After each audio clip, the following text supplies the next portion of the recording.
A little bit of crazy, but a whole lot of right. You're listening to the Average Joe Podcast with Damon Gilbert. Hey folks, how we doing? I just yesterday was quite a time, so I'm going over some of the stuff that went on yesterday, things that I discovered. Fauci's one of them. This is another one. It's a boycott, and it's directed at Tractor Supply. And I'm going to show you this right here. Apparently, the story goes that. Oh, by the way, like and subscribe. Do me a favor. Just do that. I appreciate it. And by the way, this is the Average Joe Nation podcast, and I'm Damon Gilbert, and everyone is entitled to my opinion. So let's go on and go forward.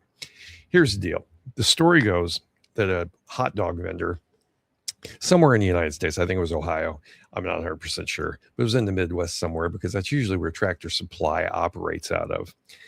The hot dog vendor had been given the okay to sell hot dogs at this Tractor Supply on the parking lot, and had agreed to provide lunch for all of the employees. Happens a lot. Okay. I had a hot dog trailer as well. I was a hot dog vendor, did it for years. We did this all the time. Perfect way to set something up like this. It really is. It works out for everyone. It works out for the store. It attracts traffic. The vendor makes money. It's convenient for the people that walk in. It all works out. Well, apparently in this particular instance, the Tractor Supply manager discovered that the hot dog vendor was in fact a Trump supporter, and he told the hot dog vendor that he was not allowed to do this anymore on his property. Okay, perfectly fine, whatever. That's, it is his call. And I'm not saying it's not, okay? I'm not saying that the hot dog vendor should have fought this, but Tractor Supply has not responded after a hot dog vendor says he was banned from every store for supporting Donald Trump. Rural America is paying attention. I don't know if you know anything about Tractor Supply, but it is in fact it's here in the in my area. It's a Midwest store. You won't find these in New York City or Chicago. You just don't. This Tractor Supply is built for the farmer, okay, for the rural community. Well, if you know anything about the rural community at all, you'll know that a vast majority of them are conservative. Now, whether or not they support Donald Trump, I really don't know, but you can't really piss them off, okay? And this video that I'm making around this podcast, I'm really not talking about Tractor Supply specifically. What I want to talk about are boycotts in general, because I've seen a lot of, discussion online. The left likes to portray anything that is boycott related as a waste of time, as opposed to what they like doing instead is going down and marching in front of a business. Okay. Conservatives don't do that way. Independents don't do it that way. We have lives, we have jobs, we have families, we have other interests. The left apparently doesn't have that, because if the situation was in reverse, let's say Tractor Supply refused to have transgender, backhoes on their lot, the left would have gone crazy. If it had anything to do with transgender anything, let's just say for that as an example, kind of like what happened to Target, another boycott that I'd like to talk about at some point. But what would the left do? Well, they would get together, all their unemployed young people. They would make signs. They would go down and march in front of the store. That's what they would do. That's their form of protest, which, again, I have nothing against that. But the conservative wing, people like you, me, who have lives, who have families, who have a lot to do. We got a lot on our plate. We don't have time to go down and march in front of a store. So what do? We protest by not spending our money there. That's it. It's a boycott. from this day forward, I would probably not go into a Tractor Supply. I don't like their CEO. He is in favor and has donated money to non-governmental organizations who support illegal aliens.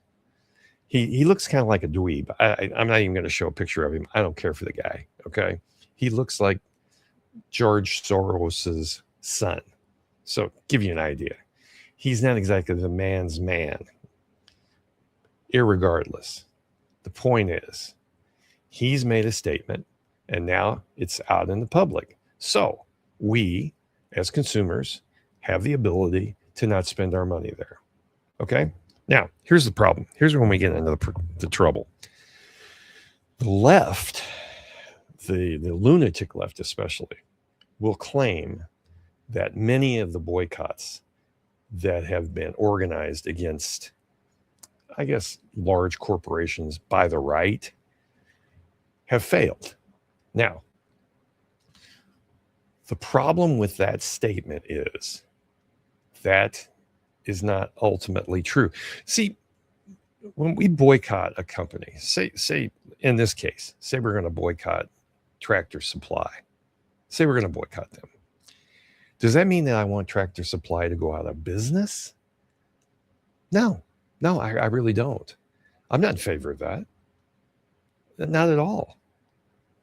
I'm not asking them to go out of business. What I am doing is I am saying, as a citizen, as a consumer, I'm going to take my money and spend it elsewhere.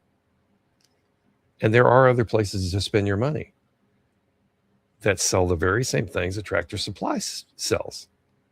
There are a lot of them. A lot of them are mom and pop shops. Some are large corporations, but I can take my money and go somewhere else. So when the left will claim that a boycott it failed, because that's what they'll say. As a matter of fact, I saw something the other day on Twitter. Somebody was showing the earnings of InBev, which owns Anheuser-Busch. And they're saying that the boycott of Bud Light failed. Ultimately, it failed because Anheuser-Busch is still in business. When people started boycotting, Busch or Bud Light, our ultimate goal was not to put them out of business. It was to show them that the consumer can spend his money anywhere he wants, and we're not going to spend it with you. Now, if a company doesn't go out of business, is that considered a failure by the boycott? I don't believe that's to be accurate. I think the left is completely wrong because, first of all, I've got some statistics here. The first quarter after the boycott in 2023 of Bud Light. Now this was in North America. The first full quarter, they lost $395 million in revenue. Now that's a profit that fell nearly 30%. Okay. Ultimately, they lost about $1.4 billion in North America. And they lost their position as America's best-selling beer. So is that losing a boycott? Did we lose? Did we accomplish anything? Did the right accomplish anything with this boycott? I would say we did. Was our ultimate goal, did we actually think we were going to put InBev out of business? Of course not. We're smarter than that. That was not the goal. The goal was to show Anheuser-Busch that we can spend our money anywhere we want to. And we're not going to spend it buying products that you made. That's simple. It's hurt Anheuser-Busch. It has. I haven't bought an Anheuser-Busch product since that event. Does my little $100 a year affect them? No. But if you multiply that by millions of people, it does. So the thing is, I thought everybody knew this. Apparently I was wrong. The left is not aware of this. So they will point out that boycotts do not work. Ask Target about that. When they started putting their transgender bathing suits in the front of their store so that you saw it as you were walking in. A lot of people boycotted Target. They said, well, I'm not going back there and spending money. I'm not going to go in there again. I've never set foot in Target since that date. Again, does that affect them? In a minuscule way, I guess it does, because I think I speak for a lot of people. What did Target do? They backed off. They never admitted they were wrong. I'll give you that one. They never admitted they were wrong.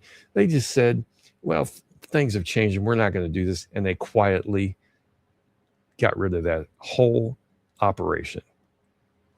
Did we win? We didn't put them out of business. But that's actually not ultimately the goal. And I think the left doesn't understand that. Because, again, as I said before, the right, people like me, independents, and conservatives, we have lives. Apparently the left does not.